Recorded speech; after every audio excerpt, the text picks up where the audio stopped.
જય સ્વામિનારાયણ દર્શક મિત્રો, આજે આપણે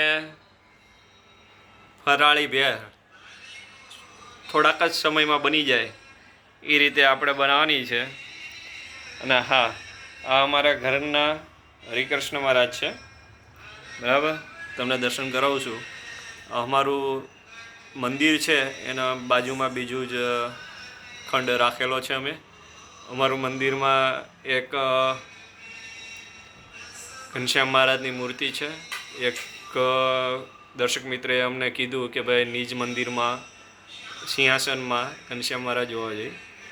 ભાઈ અમારા મંદિરમાં ઘનશ્યામ મહારાજ છે. તમને ઘનશ્યામ મહારાજના દર્શન કરાવીશ. આ અમારા ઘનશ્યામ મહારાજ છે, જેની આરતી મહારાજશ્રીએ, જોગી સ્વામી આદિ સંતોએ પણ ઉતારી કરેલા છે, મોટા સંતોએ. એટલે આ પ્રસાદીની મૂર્તિ છે અમારી માટે, બરાબર. ટમેટાનું સીણ છે, નાનું કટિંગ છે, બરાબર. તમે જોઈ શકો છો.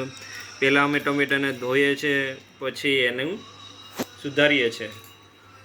આપણે લોકો અત્યારે બધા ફેશનેબલમાં વાત કરે છે કે ભાઈ કટિંગ કરવું. ભાઈ કટિંગ ના હોય, આને ભાષા ઉચ્ચારણમાં ધ્યાન રાખવું જોઈએ.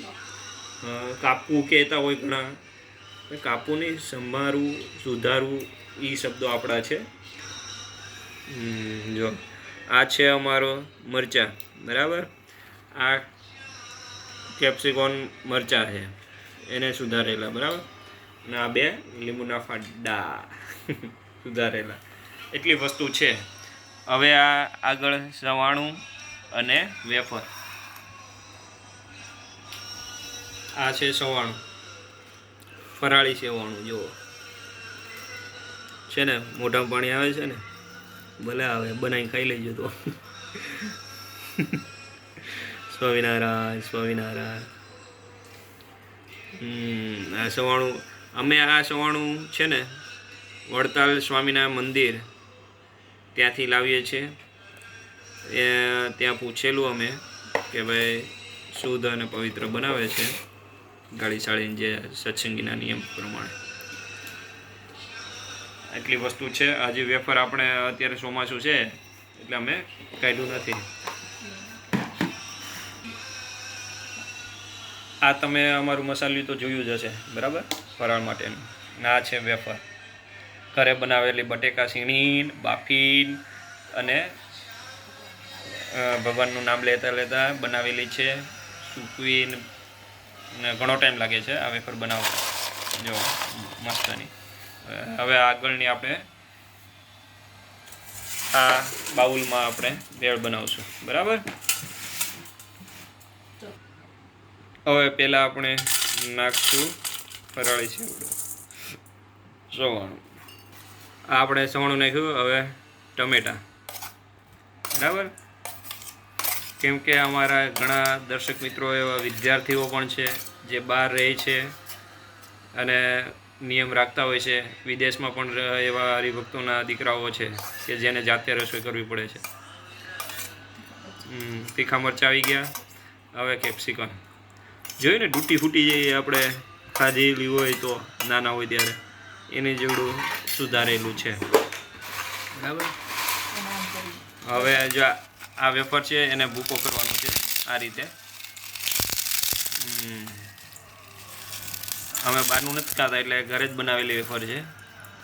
જે બહારનું ખાતા હોય એને જોઈ વિચારીને ખાવું કે ઉપવાસમાં ભંગ ના થાય. આ બધું નાખ્યું એક બાઉલમાં. આ છે, જો આમાં એક મિનિટ, આ છે લીંબુ. તો આમાંથી બિયા અમે કાઢી લીધા છે સીપટિયા વગર. હવે જો એની આપણે જોઈએ.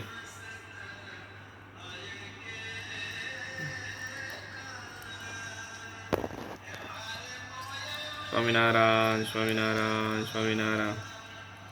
બિયા ન જાય હો, નકર છે ને બાથરૂમમાં જ વારે વારે જવું પડશે નાહવા માટે. હવે આને આમ આ રીતની હલાવવાની છે, જોયું ને. ફટાફટ થઈ ગઈ ભેળ ફરાળી. થોડીક હલાવવાની હવે. આની ઉપર હવે આપણે